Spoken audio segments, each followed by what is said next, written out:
flushes in his baby. Tell him more about your sad life. Every morning I wake up drenched in my own urine. My feet are just shoes. What the hell? I can't believe your dad's giving all his cash to Chris. I know it's strange, but in the end, it's his money, so who really cares? Well, yeah, but... But what? Peter, did you marry me for my money?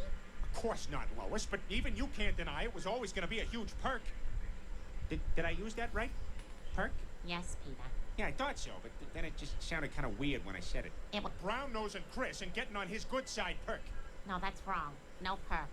Okay, my bad. But I've been counting on that money. Iran Hormuz প্রণালী বন্ধ করে দেওয়ায় মার্কিন জোট চরম চাপের মুখে পড়েছে।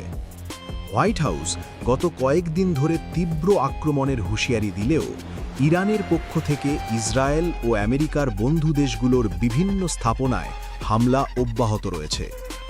মঙ্গলবার দিবাগত রাত থেকে তেহরান, ইস্ফাহান এবং সিরাজ সহ ইরানের বিভিন্ন শহরে ক্ষেপণাস্ত্র উৎপাদন কেন্দ্র ও সামরিক স্থাপনায় বিমান হামলা চালিয়েছে ইসরায়েলি বাহিনী।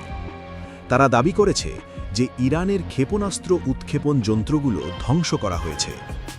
হামলার জবাবে ইরানের বিপ্লবী গার্ডস IRGC প্রায় ৩ ঘণ্টা ধরে ইসরায়েলের তেল আবিব, জেরুজালেম এবং হাইফা শহর লক্ষ্য করে কয়েকশো ব্যালিস্টিক ক্ষেপণাস্ত্র ছুড়িছে।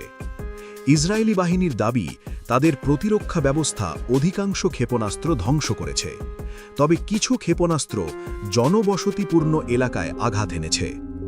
মধ্যপ্রাচ্যে নিজেদের আধিপত্য নিশ্চিত করতে লেবাননের প্রায় অর্ধেক এলাকায় নিয়ন্ত্রণ প্রতিষ্ঠার চেষ্টা করছে ইসরায়েল। দক্ষিণ লেবাননে ইসরায়েলি হামলায় অন্তত ১২ জন নিহত হয়েছে। হিজবুল্লাহর পক্ষ থেকেও উত্তর ইসরায়েলে রকেট হামলা চালানো হচ্ছে। যুদ্ধ পরিস্থিতির মোকাবিলায় ইসরায়েল তাদের প্রতিরক্ষা বাজেট আরও ১৬ লক্ষ কোটি টাকা বাড়ানোর ঘোষণা দিয়েছে। হরমোজ প্রণালীতে উত্তেজনার কারণে বিশ্ব অর্থনীতিতে অস্থিরতা দেখা দিয়েছে। মার্কিন সেন্ট্রাল কমান্ড জানিয়েছে তারা এ পর্যন্ত ১৬টি সমুদ্র মাইন ধ্বংস করেছে। জ্বালানি সরবরাহ স্বাভাবিক রাখতে IEA জরুরি মজুদ তেল ছাড়ার ঘোষণা দিয়েছে। রেড ক্রিসেন্ট সোসাইটির তথ্যমতে যুদ্ধ শুরুর পর থেকে ইরানে ১৩০০-এর বেশি মানুষ এবং ইসরায়েলে ১৩ জন নিহত হয়েছে। সত্য খবর জানতে ফলো ও সাবস্ক্রাইব করুন। ধন্যবাদ।